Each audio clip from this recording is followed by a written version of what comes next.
La tristeza es una nube que se posa sobre nosotros y nos define. La depresión es un camino a través de la oscuridad. La depresión es una enfermedad devastadora del espíritu. A mi humilde criterio, es la enfermedad más corrosiva, más profunda para el alma, porque viene desde adentro, es como un tumor. Un consejero dijo alguna vez: la depresión, la tristeza sin sentido o con sentido, al cabo es tristeza igual, es una agonía permanente, día tras día, noche tras noche, a nivel casi arterial. Es una agonía que no acaba, que no te da respiro. La depresión es un parásito. Tiene sus accidentes, tiene sus cascadas, tiene sus escombros que hay que tratar de saltear, pero la vida tiene significado. La vida significa algo. Ese es el gran juego de la existencia, encontrar el significado. Y la gente que está triste, la gente que está deprimida, no siempre tiene secretos oscuros, sino que tiene una carga abrumadora de no encontrar el significado de la vida. Cuando pierdes el significado de la vida, empiezas a ponerte triste y te puedes mudar, puedes cambiar de empleo, cambiar incluso de cónyuge, pero la nube esa oscura que está sobre ti parece que nunca se muda, como que te siguiera a todas partes, porque la tristeza, la depresión es un estado del corazón, no es una cuestión situacional. Si se arregla esto, sería feliz. No, eso es lo que pensamos. No obstante, la tristeza es una nube que se posa sobre nosotros y nos define. La depresión es un camino a través de la oscuridad. La depresión es una enfermedad devastadora del espíritu. A mi humilde criterio, es la enfermedad más corrosiva, más profunda para el alma, porque viene desde adentro, es como un tumor. Un consejero dijo alguna vez: la depresión, la tristeza sin sentido o con sentido, al cabo es tristeza igual, es una agonía permanente, día tras día, noche tras noche, a nivel casi arterial. Es una agonía que no acaba, que no te da respiro. La depresión es un parásito. La depresión es algo que te chupa, te absorbe, te quita energía. Y yo sé que estás diciendo: bueno, pero yo no elegí esta situación. No te estoy condenando. Porque la depresión o la tristeza es una condición humana que no respeta la estatura espiritual de nadie. Hace relativamente poco un pastor amigo al que conocíamos se quitó la vida. Que estoy hablando ya de lo más extremo de la depresión. Pero todos sorprendidos, su esposa, sus hijos, porque decía: ¿cómo no lo vimos venir? Se suponía que un pastor no se deprime. ¿Cómo que no? Si yo veo a los héroes de la fe deprimidos, y la lluvia cae sobre justos e injustos, y la depresión también. Veo a Moisés, escucho esta metáfora de la depresión y dice: solo no puedo soportar este pueblo, la carga es demasiado grande. Números 11:14 relata esta expresión: si esta es la manera, Dios, en que piensas tratarme, será mejor que me mates. Hazme el favor y ahórrame la miseria. Este es Moisés pidiendo que Dios lo mate. No es una licencia poética que se hacía: moriré por tu amor, Romeo o Julieta. Acá quiere que Dios lo mate. Quieren que les busque otro similar. Elías. ¿Hay alguien más tremendo que Elías entre los mortales? Sin embargo, Elías dice: basta, Señor, quítame la vida, porque no soy mejor que mis abuelos. Primera de Reyes 19:4. Tocaron fondo los dos tipos. Sin embargo, Dios se reúne con ambos en el monte de la transfiguración.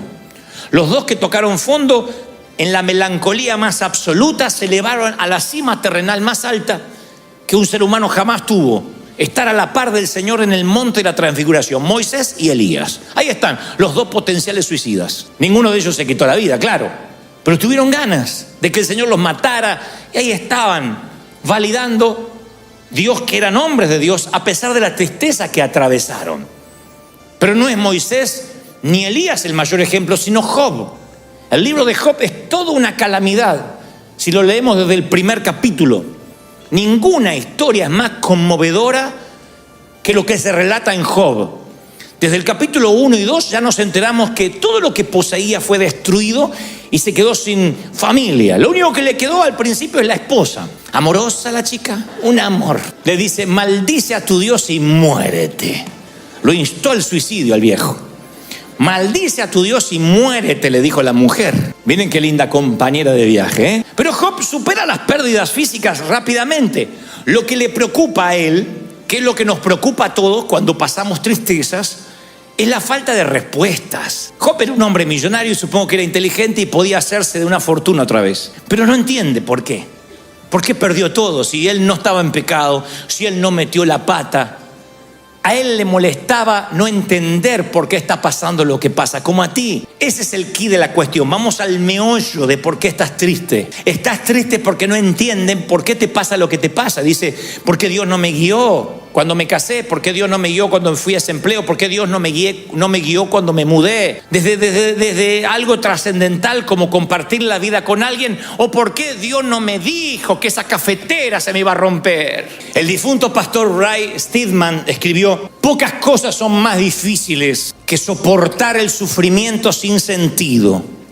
Si uno pudiera ver la razón por la que tenemos que pasar lo que pasamos, lo soportaríamos más fácilmente. Pero los problemas sin sentido son algo corrosivo para nuestro alma. Claro, sin sentido aparente. Cuando no entendemos por qué nos toca una temporada por el hospital. Uno no lo entiende. A ver, capaz que como adulto sí. Pero un niño, ¿hay explicación por la cual ver a un niño sufrir? ¿Qué hizo el niño? ¿Qué tan malo pudo ser para merecer estar confinado a una silla de ruedas, a sueros, a respiración asistida? Entonces uno cuando se pregunta ¿por qué? Y se lo pregunta muchas veces como Job, uno empieza a perder la fe, uno empieza a perder la esperanza. Porque a medida que más se arraiga la tristeza, más se pierde la esperanza. Y sin el ancla de la fe, sin el ancla de la esperanza, es muy difícil revertir la situación. Por eso Job está paralizado y pregunta más de 6 veces en un capítulo ¿por qué? ¿Por qué? El Señor Jesús pregunta a su Padre ¿por qué me has abandonado? Y ni Job ni Jesús en ese momento reciben respuesta. El Hijo de Dios no recibe respuesta del Padre ¿por qué me has desamparado? Job no las recibe en todo el libro. Dios no le responde por qué. Y por lo que veo, nunca lo supo. Y no está mal preguntar por qué. El problema es pensar que nos merecemos, que Dios nos debe una respuesta. Porque ahí es cuando cerramos nuestro corazón hacia Dios. Cuando ya no es una pregunta, sino una exigencia al Creador. Y decimos, Dios me debe una respuesta, Dios exige una respuesta. Nosotros no somos quien para exigir respuesta, Dios es Dios. Dios sabe que no va a permitir más carga en ti que la que puedes soportar. Él no te va a dar más carga de la que tú puedas resistir. ¿Están conmigo, sí o no? Muy bien. Vamos entonces a las causas. Primero le voy a dar la patología y después la terapia para que se lleven a casa y vayan a la farmacia más cercana a reclamar el medicamento que les voy a recetar hoy. Pero vamos a las causas. Porque alguno está pensando, pero yo tengo depresión o no. Bueno, vamos a las causas. Hay causas que son situacionales. O sea, esto es sencillo. Hay un vínculo muy fuerte entre lo que nos pasa y lo que sentimos. O sea, si te está yendo mal, vas a pasar momentos de tristeza y se te respeta. Si ves que el saldo del banco es muy inferior a las cuentas que tienes sobre la mesa, no vas a celebrar. No voy a pretender, sonríe, te llevan preso, aleluya. Ve con gozo a Collection. No pasa eso. Uno se entristece, ¿no? Uno choca el auto. ¿Quién choca el auto y dice, bendecido? ¿Quién? A menos que estés entiquelado, te entristeces. Y dice, no, aunque lo pague el seguro, te entristeces. Ahora, esa tristeza puede ser crónica, puede ser momentánea o puede ser el detonante de una tristeza que después no se va. Esas son situaciones, causas situacionales. Una situación pudo haberte metido en un valle de sombra. Tú dices, sí, la verdad que sí. Ahora que lo pienso, fue aquella situación, aquella muerte, aquella noticia. A veces lo que te pone triste son causas físicas, lo que te deprime. Vieron que yo siempre hablo de lo que es somatizar. La somatización es que cuando tu alma se duele, el físico lo refleja. Lo dicen los médicos. Dicen, este cáncer es porque sus defensas bajaron. Las defensas cuando bajan, el sistema inmune es atacado por cualquier otra enfermedad. No tienes defensas naturales. Entonces dicen, somatizó, se enfermó. Pero exactamente al revés es igual. Cuando, por ejemplo, estás luchando con una enfermedad por mucho tiempo, dependes de insulina, dependes de medicamento, de diálisis, eso empieza a deprimirte. Hay gente que está triste porque está fatigado de estar enfermo. Entonces es muy probable que esto no sea una causa situacional, sino una causa física lo que te deprime. Después hay causas satánicas, claro que sí, diabólicas. Satanás ataca a Job de dos maneras: destruye la familia, las posesiones y le llena de llagas todo su cuerpo. Ahora, ¿cuál es el blanco de Satanás? ¿Ponerle una lepra a Job? No.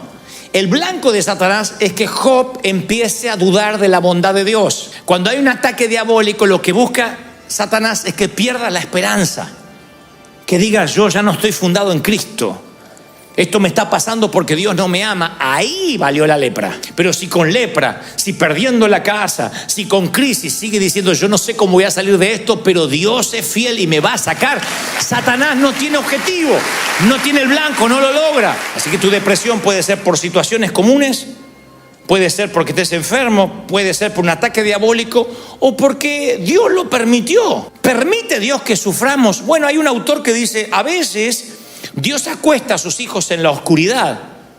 Dios permite el sufrimiento. Te voy a decir algo que no te va a gustar escuchar, sí, pero nunca cede el control.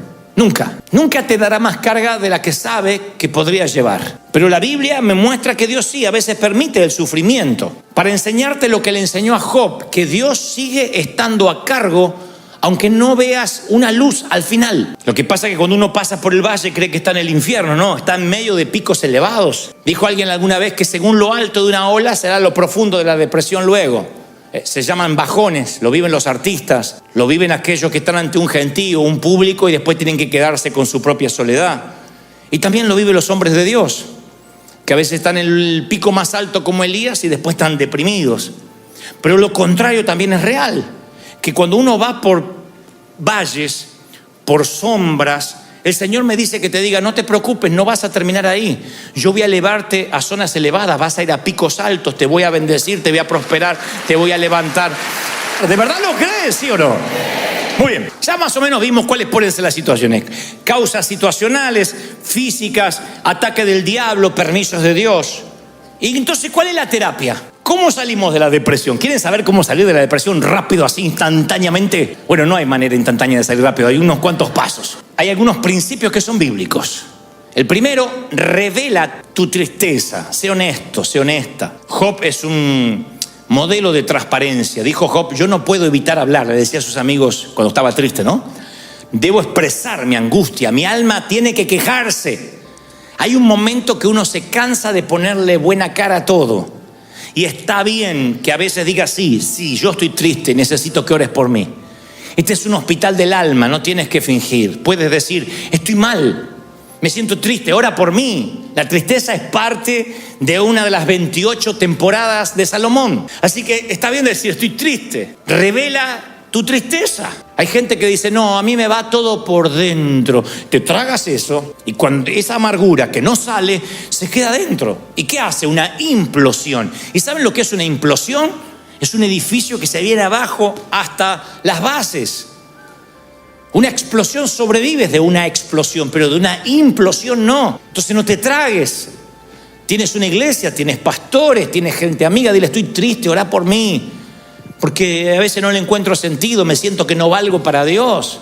Entonces, primer paso, los que están anotando la receta: habla, jetón dije. Segundo, resiste tu depresión. ¿Qué es resistir? No es confesar positivamente: no tengo. Es intencionalmente: quiero salir de esta situación. El paralítico que está junto al estanque de Betesda, Jesús le dice: ¿quieres ser sano? No es una pregunta retórica. Jesús quería saber si de verdad el tipo quería ser sano o le encantaba ser paralítico. A ustedes dicen: ¿y a quién le encanta ser paralítico? Y hay gente que le encanta la autocomiseración. Hay gente que le encanta que le den. Hay gente muy necesitada en las luces de los semáforos pidiendo. Pero hay otros que le quitas el cartelito de cartón y los manda a trabajar y se les acabó el negocio. Porque les encanta que le den, ganan más dándole que yendo a trabajar. Y hay gente que disfruta la tristeza. Le encanta dar lástima y decir, no, es que yo me encanta estar así, me encanta que oren por mí, y ponen cara de borrego a punto de degollar y dice, oren por mí, estoy mal. Pero no estaba feliz, sí, pero se me fue la felicidad. ¿Quieres ser sano? ¿Quieres ser libre, sí o no? Pues una decisión. Uno tiene que decir, sí, yo quiero estar bien. Yo quiero estar sano, yo no quiero psicopatear a nadie. Porque algunos lo toman como el modo normal de vivir, un modo triste, no pueden sonreír. Porque dicen, ya me acostumbré a vivir así. Y el Señor dice, resístete, cambia la cara. Y algunos dicen, no, es que yo estoy alegre, pero no lo demuestro. Bueno, conecta las dos cosas, conecta un cablecito con la cara, porque no puede estar triste, alegre el corazón y la cara estar así. Tiene que haber algo que esté cortando ahí, un policía, la migra, algo. Sácalo, pero que la cara demuestre que hay alegría en el corazón, que hay energía, que hay gozo. ¿Lo crees? Haz lo opuesto a la depresión. El doctor psiquiatra, el famoso Karl Menninger, dijo, quien está triste, yo le recomiendo que cierre su casa con llave, vaya al otro lado de la ciudad, busque a alguien necesitado y haga algo por esa persona. Eso te quita la tristeza. No te retires, no bajes los brazos, no te acurruques como un ovillito en la cama. No te hagas un ovillo. Dile, no, yo tengo que salir a trabajar. No dejes que el cómo te sientas controle tu estado de ánimo. Nunca dejes que la manera que te sientes te controle. Porque cuando pones al volante de tu automóvil tu emoción, la manera en que te sientas, eso va a dirigir tu vida. Yo no puedo permitir que las emociones manejen mi estado de ánimo. ¿Por qué? Porque soy el piloto de un avión. Imagínense que estás en el avión y sube el piloto. Ahí está. Me peleé con la bruja, mi mujer, no sé cómo voy a manejar hoy, Te baja rápido, dice tu abuela, que yo dependo de este. Entonces yo decía que el piloto esté bien, porque te subes a su vuelo y te tiene que llevar a casa, a destino. Entonces tú no puedes permitir que las emociones determinen quién eres. Si tú no sientes la presencia de Dios, ve tu vida cristiana en fe. Ora, ofrenda, sirve, anima, ministra, porque dice la palabra, vivimos por lo que creemos y no por lo que vemos. 2 Corintios 5:7. Vivimos por lo que creemos y no por lo que vemos. Entonces yo vivo por lo que creo. A veces siento a Dios, a veces no lo siento. A veces estoy tan seguro de la salvación y a veces digo, seré salvo. No importa, yo lo creo. A veces ofrendo sabiendo que viene la cosecha y a veces ofrendo dudando si viene la cosecha. No importa, yo vivo en fe. No permito que mis sentimientos manejen mi estado de ánimo. Me congrego con ganas y sin ganas. Sirvo al Señor con ganas y sirvo sin ganas. Ahora, Job llega al final de la vida y dice, Él sabe dónde yo voy. Y cuando me ponga a prueba saldré tan puro como el oro. No necesitaba saber por qué. Él necesitaba saber de quién se trataba la vida. Que se trataba de Dios, no de él.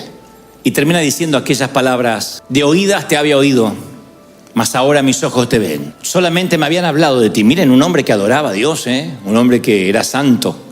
Reconocer que de Dios había conocido de oídas, pero que ahora lo había conocido. Nunca Dios le respondió. Nosotros sí sabemos por qué pasó lo que pasó, él nunca supo. Se enteró en los cielos, no antes. Pero el final de la historia le redimió la biografía. Siempre lo que pase al final valida el resto, siempre.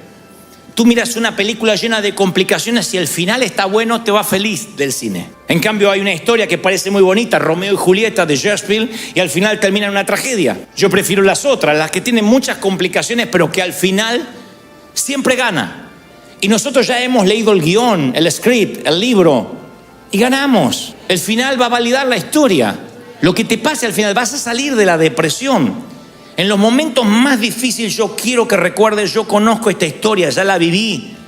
Y aunque me toque llorar, bienaventurado aquel que pase por el valle de lágrimas y lo transforme en fuente, lo transforme en alegría, porque el Señor enjugará todas lágrimas, las va a secar.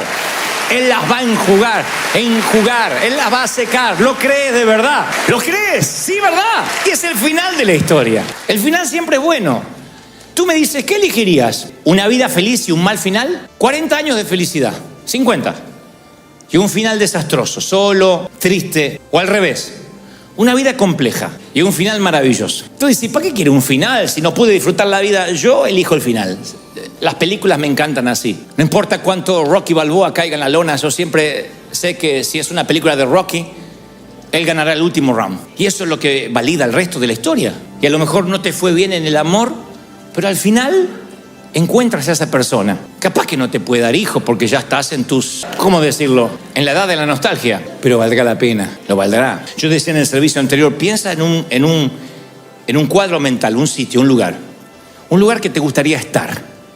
Puede ser bonito, puede ser un lugar de tu infancia, puede ser un sitio en Europa, puede ser junto al Mediterráneo, en el Pacífico, al Atlántico, si te gusta el mar, en una cabaña en el hotel, la cima, en el valle, en una casita, en una renta, donde sea, pero un lugar, piensa en un lugar. Ahora ponle un clima. Si te gusta el verano, el invierno, la primavera, ponle un clima alrededor. Hay los que dicen, me gustaría el romance de la nieve o la lluvia sobre el tejado, y otros dicen, no, me encanta el verano, los pájaros trinando. No sé, imagina un sitio y luego le pones un clima. Ahora que tienes el sitio y el clima, coloca caras allí, personas o una, y estate allí con esa persona, a lo mejor con tus hijos. Y una vez que tengas las personas, porque el hogar nunca es un sitio geográfico, es quién. Una vez que tengas a quienes, tengas el clima y el sitio, grábatelo. Escríbelo en las tablas de tu corazón, átala a tu cuello, porque ese será tu final. Ese es tu destino, ese será tu puerto deseado. Vas a llegar ahí. Y cuando te sientas en estados depresivos, piensa en ese sitio y que tarde o temprano Dios te lo va a dar, sino aquí en el cielo. Pero Dios te va a dar ese sitio de paz, de tranquilidad. David decía, me trasladaría como las aves a lo más alto de los riscos. No buscaba un lugar pedregoso, seco y árido, sino un sitio que para él representaba paz. Busca un sitio que represente paz y déjate llevar, tranquilo. Confía en el Señor, confía en que las cosas van a salir bien, que vas a llegar a destino. Terminaré con una historia real. Hace muchos años estábamos en Australia y yo no sé nadar y me metí en el mar simplemente para tratar de flotar un poco. Cuando vi que flotaba, cerré los ojos y dije, no hay nada mejor que tostarse al sol nadando en el océano de Australia. Cuando abrí los ojos, hasta los canguros me quedaban lejos. Estaba metros de distancia de la orilla. Y dije, ¡wow! Y me enderecé y no hacía pie. Y supe que me iba a ahogar. Lo supe. Así que hice lo que toda persona que no sabe nadar hace. Empecé a moverme ampulosamente y me chupaba para abajo la corriente. Lo conté en el primer servicio y pusieron la misma cara que ustedes. Y estoy acá. Obviamente que estuve 3 días muerto, alabado sea Dios. En un momento clamé al Señor, de verdad. Dije, Señor, ayúdame, ayúdame. Y la respuesta fue sencilla, pero básicamente me ayudó para el resto de mi vida. Quieto. Yo sentí el Espíritu Santo diciéndome, quieto, relájate. Y fue lo que hice, no podía hacer nada. Si me iba a ahogar, no iba a ahogarme braceando o haciendo esfuerzo, desgastando mi energía. Así que me quedé quieto. Y la marea, poco a poco, me fue llevando de vuelta a la costa hasta que volví a hacer pie. No olvidaré nunca más esa sensación. La marea simplemente me fue llevando, fue maravilloso. Me llevó hacia la arena. En vez de hundirme, la marea me llevó a casa. Todo se trata de confiar y esperar. Cuando estés triste, descansa en el Señor, confía de que el final de la historia va a estar bien. Descansa y tu espíritu llegará a casa. Porque, damas y caballeros, todas las mareas del mundo conducen a Él. Todos los dolores, todos los hospitales, los panteones, los divorcios, las enfermedades, las infidelidades, las traiciones, el dolor, las metástasis, todo conduce a Dios. Todos los caminos conducen a Dios. Nada más que braceamos y peleamos. Descansa en Él. Confía en Él, estate quieto y yo cuidaré de ti. Si Él cuida de las aves, cuidará también de ti. ¡Aleluya! Gracias por llegar hasta el final.